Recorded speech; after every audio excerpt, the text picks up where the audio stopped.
What's going on today, guys? We have a quick and easy recipe the whole family's gonna love. We're gonna jump right into it. Today we're making chicken Florentine. If you don't know what that is, it's kind of like a creamy chicken recipe with some spinach in there. To start, we got 3 chicken breasts here. You can either pound them out and make them thinner, but I like to just butterfly them. That's kind of my preferred method. It's easier. And we are gonna get a cast iron skillet. That's what I like to do this recipe in.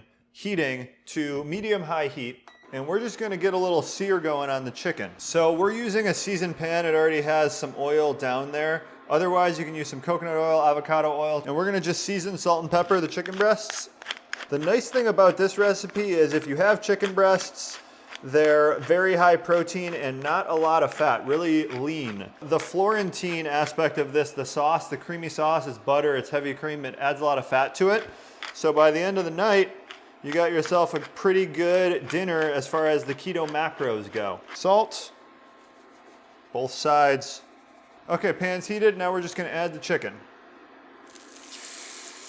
If you can help it, you don't want the chicken to be touching or close to each other because then it'll start steaming each other a little bit and that'll prevent it from getting a nice crispy sear on the outside. Now while the chicken is cooking, we're gonna chop up our red onion. We're gonna use a quarter of this. I always say this, but if you guys suck at cooking or you're kind of unconfident in the kitchen, melt some butter in a pan, chop up some onion, garlic, optionally ginger, and that's the start of your recipe. It makes everything taste good. It's automatic. So we're gonna just mince this, more chop, I guess. I'm not really big on mincing.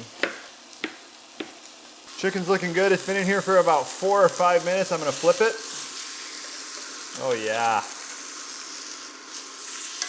Okay guys, chicken's looking good. It actually probably took about 10 minutes total.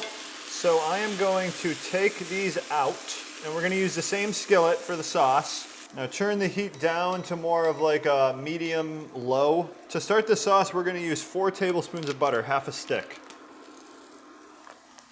And you wanna scrape up some of the chicken drippings and stuff, get more flavor going.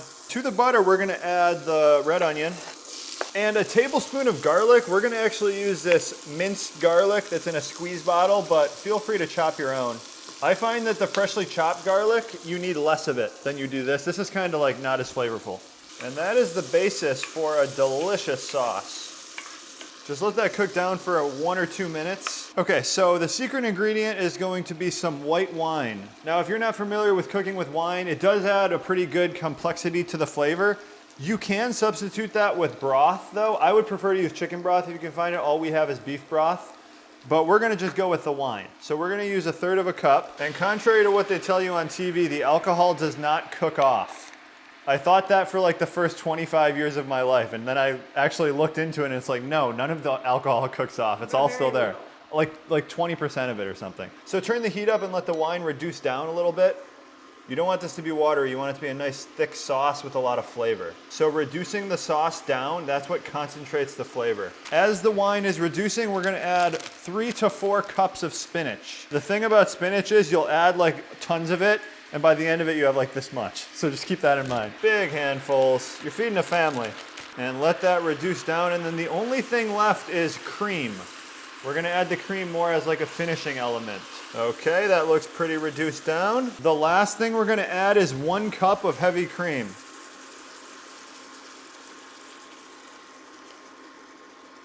And now we're still gonna let it simmer, reduce down, get all of the water out of there, concentrate the flavors, and then finally we'll add the chicken back in. So lastly, I'm gonna add the chicken back in and make sure it gets heated through. Oh baby. Check that out. And then you can just serve this just like this. Put it right in the middle of the table, let everyone fight over it. Give that probably another minute or 2 and then we'll give it a taste test. Dinner is served. And the major smells you're getting from this is the wine and the spinach. So all that's left to do is really give this a try. I'm gonna serve one up. Probably wanna like put some of the spinach and the cream on top.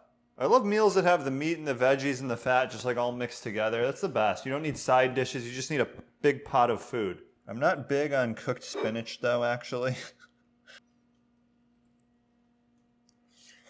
Hot, really good. Nice and creamy. The wine comes through a lot. The best part of it is it's a 1 skillet dish, great for meal prep, easy cleanup. One thing I think I would add, I actually think I forgot to do it, is season the sauce a little bit. So salt and pepper in the sauce. As always, guys, got a ton of other recipes on our food blog, ketoconnect.net. Few of the most popular recipes on there. We got the chicken crust pizza, we got butter chicken. I think that's like the all-time most popular. And we got the best keto bread recipe. Check all of those out if you're just getting started. If you go to the recipes page, all of the most popular recipes are listed first there. So those are ones that a lot of people have tried, a lot of people have loved. So give those a try.